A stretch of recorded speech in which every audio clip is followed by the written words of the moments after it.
বাজারে আগুন, মানুষের আয় বাড়ছে না, ব্যবসায় বিনিয়োগে ধীরগতি, ব্যাংকে বাড়ছে দুর্বলতা, আর বৈদেশিক খাতেও তৈরি হচ্ছে নতুন চাপ। এগুলো কোনো বিরোধী দলের অভিযোগ নয়, কোনো বেসরকারি গবেষণা সতর্ক বার্তাও নয়।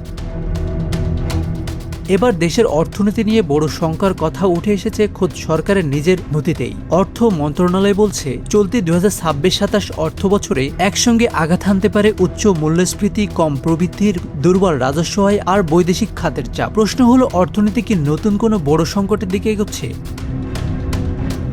সরকারের বাজেটে মূল্যস্ফীতির লক্ষ্য ধরা হয়েছিল 7.5%, কিন্তু অর্থ মন্ত্রণালয়ের নীতি বিবৃতির পূর্বাভাস বাস্তবে তা হয়ে উঠতে পারে 9.1%। অর্থাৎ দাম বাড়লে শুধু মানুষের খরচই বাড়বে না, কমবে প্রকৃত আয় ও ক্রয় ক্ষমতা, বাড়বে উৎপাদন ব্যয়, চাপ বাড়বে শিল্পে। একই সঙ্গে কমতে পারে বিনিয়োগ ও কর্মসংস্থান। আর মূল্যস্ফীতি দীর্ঘদিন বেশি থাকলে অর্থনীতি আটকে যেতে পারে এক বিপজ্জনক ফাঁদে। উচ্চ মূল্যস্ফীতি কিন্তু নিম্ন প্রবৃদ্ধি। কিন্তু এখানেই শেষ নয়। অর্থনীতির গতি বাড়াতে সরকার নতুন উদ্যোগ আর বিনিয়োগ বাড়াতে দরকার ব্যবসায়ীদের সহজ শর্তে ঋণ। কিন্তু অর্থনীতিবিদদের অভিযোগ, সরকারের বাজেট আর মুদ্রানীতির মধ্যে দেখা যাচ্ছে উল্টা সুর।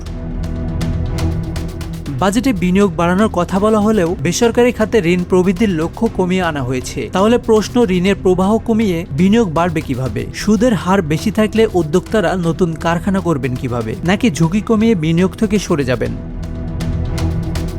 এরপর রাজস্বের হিসাব। প্রবৃদ্ধি কমলে ব্যবসা কমবে, ব্যবসা কমলে কমবে ভ্যাট, আয়কর ও আমদানি পর্যায়ের রাজস্ব। কিন্তু সরকারের ব্যয় থেমে থাকবে না, ভর্তুকি দিতে হবে, সামাজিক নিরাপত্তা কর্মসূচি চালাতে হবে, উন্নয়ন প্রকল্প বাস্তবায়ন করতে হবে। অর্থাৎ একদিকে আয় কমার ঝুঁকি, অন্যদিকে ব্যয় বাড়ার চাপ। এ যেন অর্থনীতির উপর দ্বিমুখী আঘাত।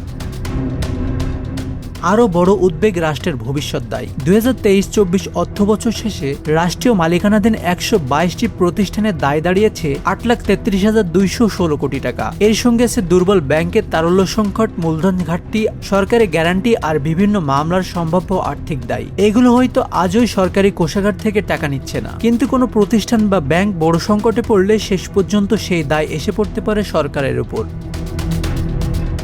এর মধ্যে আছে আরও এক অনিশ্চয়তা। প্রাকৃতিক দুর্যোগ, বন্যা, ঝড়, জলোচ্ছ্বাস। প্রতিটি দুর্যোগ মানেই কৃষির ক্ষতি, অবকাঠামো ধ্বংস আর পুনর্বাসনে বাড়তি সরকারি ব্যয়।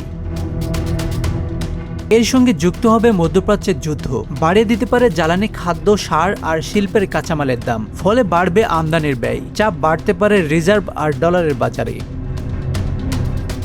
আসানুর রহমান মিঠু, বাংলা অ্যাফেয়ার্স।